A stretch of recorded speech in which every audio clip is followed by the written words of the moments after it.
study the following. في مصر تعمل العديد من الحيوانات بجد لمساعدة الناس في حياتهم اليومية. In Egypt many animals work hard to help people in their daily lives. Number 2. في المزارع تجر جاموسات المياه القوية المحاريث عبر الحقول. On farms strong water buffaloes pull plows through the fields. بعد كده تاني في المزارع تجر جاموسات المياه القوية المحارس عبر الحقول. On farms strong water buffaloes pull plows through the fields. Number 3. يعمل مزارع مع جاموسته ليجهز التربة الزراعية اللي يجهز التربة لزراعة المحاصيل. A farmer is working with his water buffalo to prepare the soil for planting crops. بتحرس الأرض يعني علشان تبقى التربة أو الأرض يعني جاهزة لزراعة المحاصيل. Number 4. الحمير تحمل أحمالا ثقيلة عبر القرى وإلى الأسواق. Donkeys carry heavy loads through villages and to markets. Number 5. ربما يسير حمار إلى السوق بسلال ممتلئة بالبلح الناضج. A donkey is probably walking to the market with baskets full of ripe dates. يعني مثلا لو مزارع عنده تمر أو بلح يعني وكمية كبيرة ثقيلة، الحمار بيحمل البلح ده إلى السوق. يبقى كده الحمار بيساعد مين؟ المزارع. بعد كده نمبر 6. تعرف الحمير طرقها جيدا. يعني الحمار لما خلاص يعني راح الأرض مرة واثنين وثلاثة خلاص بيحفظ الطريق، ممكن بعد كده يروح لوحده عادي. فسبحان الله يعني الحمير بتعرف الطرق بتاعتها جيدا يعني. The donkeys know their routes very well. Number 7. للحمام وظيفة مهمة كرسائل ناقلة. Pigeons have an important job as messengers. في الماضي قبل الطائرات وقبل التكنولوجيا الحديثة كان في حمام بيوصل الرسائل من بلد لبلد أخرى، وخاصة الحمام الزاجل. أكيد يعني درستوه. تمام. بعد كده نمبر 8. تساعد الصقور المزارعين بصيد الحيوانات الصغيرة التي تفسد المحاصيل. يعني الصقر ليه دور مهم في حياة المزارع أو الفلاح. ايه أهمية الصقر أو ايه دور الصقر؟ بقول ان هو بيصطاد الحيوانات الصغيرة اللي ممكن تضر أو تفسد المحاصيل. Falcons help farmers by hunting small animals that damage crops. طب نمبر 9 الجملة 9 بتقول ايه يا جنى؟ قد ترى صقرا يطير فوق الحقل. You might see a falcon flying over a field. نمبر 10. في المنازل يتسلق أبو بريس الجدران ويأكل الحشرات. In homes geckos climb on walls and eat insects. نمبر 11. تعمل خنافس الجعران في التربة وتحلل المخلفات.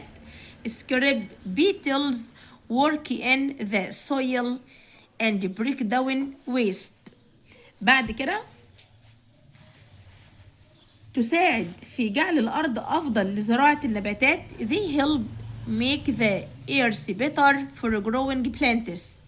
آخر جملة معانا نمبر 13 بقول يمكن للناس والحيوانات أن يعملوا معا ويساعدوا بعضهم.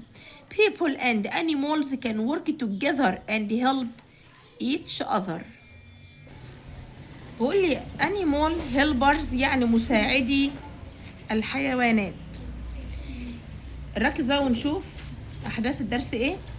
In Egypt في مصر هنا على الكلمة many animals work hard to help people in their daily lives. بقول في مصر تعمل العديد من الحيوانات بجد لمساعدة الناس في حياتهم اليومية.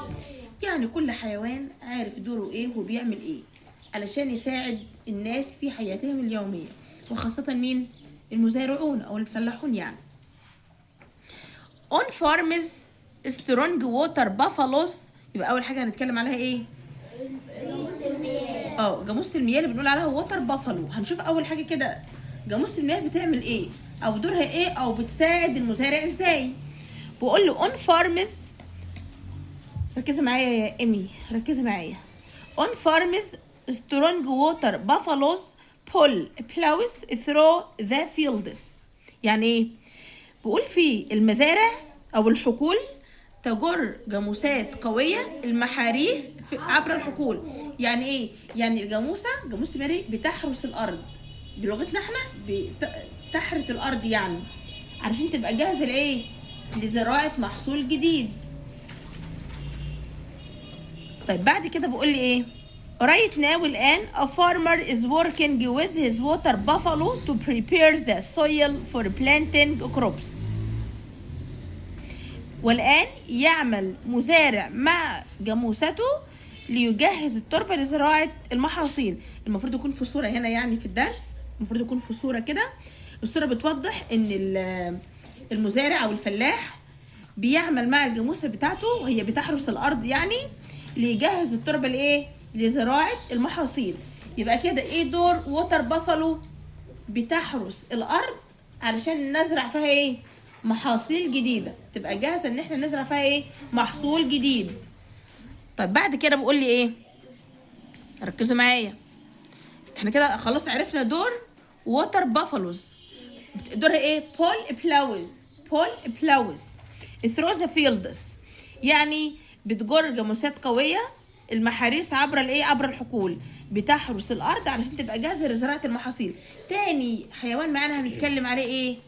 دونكيز، الحمير.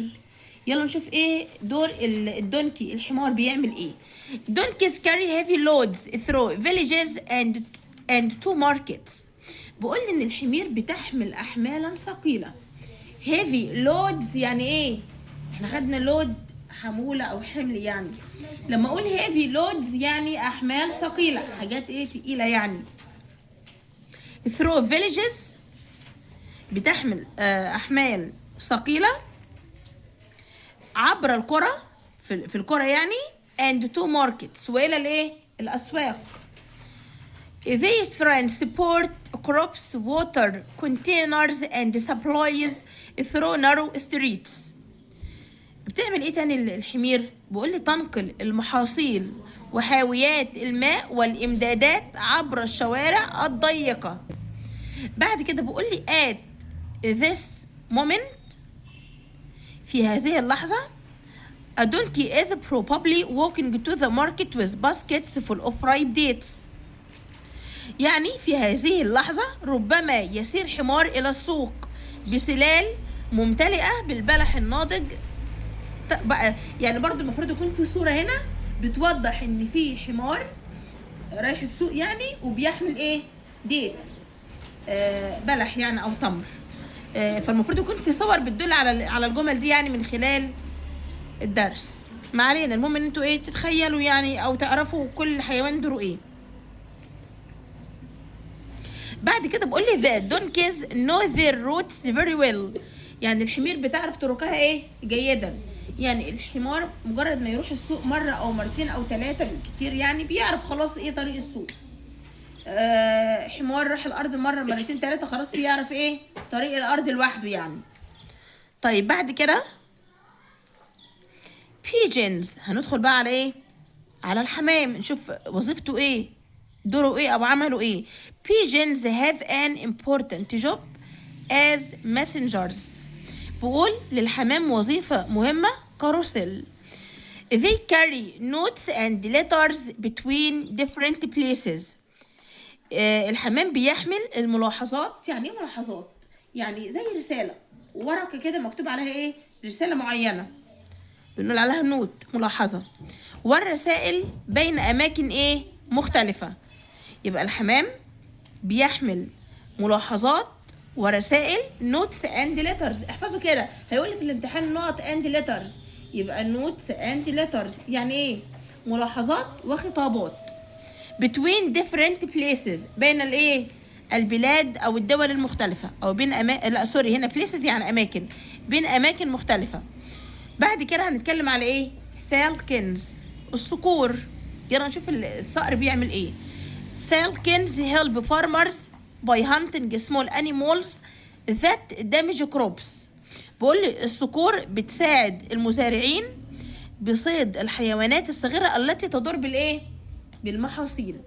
يعني في حيوانات صغيرة بتبقى في الأراضي، دور الصقر ان هو بياكل الحيوانات الصغيرة دي. الحيوانات ديت لو ما فيش حاجة بتاكلها هتأذي المحاصيل، هتتلف المحاصيل. فدور الصقر ايه او عمل الصقر ايه؟ ان هو اللي بياكل ايه؟ الحيوانات الصغيرة اللي ممكن تضر المحاصيل دي. تاني، falcons help farmers by hunting small animals that damage crops. You might see a falcon flying over a field. قد ترى صقرا يطير فوق الحقل، فوق الحقل يعني. looking for rats to catch، باحثا عن الفئران ليمسك بها. يبقى كده الصقر بيأكل الفئران. these birds fly high in the sky، تطير هذه الطيور عاليا في السماء. يعني الصقر بيطير عاليا في السماء. طيب بعد كده in homes، في المنازل بقى نشوف ايه اللي بيساعدنا في المنزل. كيكوز، يعني ايه كيكوز؟ يعني ابو بريس، البرص يعني. climb on walls، يعني ايه climb on walls؟ بيتسلق الحوائط، الجدران، الحيط يعني. and eat insects، وبيأكل ايه؟ الحشرات. they are most active during the evening، يكونوا اكثر نشاطا في المساء. يعني البرص ده بيكون عنده نشاط اكتر يعني بالليل في المساء. بعد كده سكريب بيتلز، اللي هي خنافس الجعران. بقول لي سكريب بيتلز work in the soil، بتعمل فين؟ بتقوم بوظيفتها فين؟ في التربة. طب يلا نشوف بيعملوا ايه. they break down waste and help make the earth better for growing plants. بقول لي بتعمل في التربة، تفكك المخلفات وتساعد في جعل الأرض أفضل لزراعة الإيه؟ النباتات. بعد كده all these animals، كل هذه الحيوانات. water buffaloes، سواء الجاموس، donkeys أو الحمير، pigeons أو الحمام، falcons الصقور، كيكوز ابو بريس اند سكريب بيتلز وخنافس الجعران. يعني كل الحيوانات اللي احنا ايه اتكلمنا عليها في الدرس، وكل حيوان بيعمل حاجه معينه. بقول لكل هذه الحيوانات play special roles in our life، لها ادوار خاصه فين؟ في حياتنا.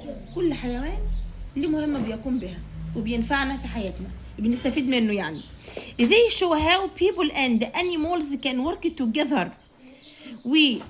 وهي تظهر كيف يمكن للناس والحيوانات أن يعملوا إيه معا in many useful ways، بطرق إيه؟ ويساعدوا بعضهم بطرق مفيدة متعددة. يبقى كده الحيوانات والناس بيعملوا مع بعض. الحيوانات بتساعدنا، كل حيوان ليه دور معين بنستفيد منه في حياتنا. فلازم نعرف كل حيوان دوره إيه وعمله إيه، علشان بيجي على أسئلة ونعرف نختار صح.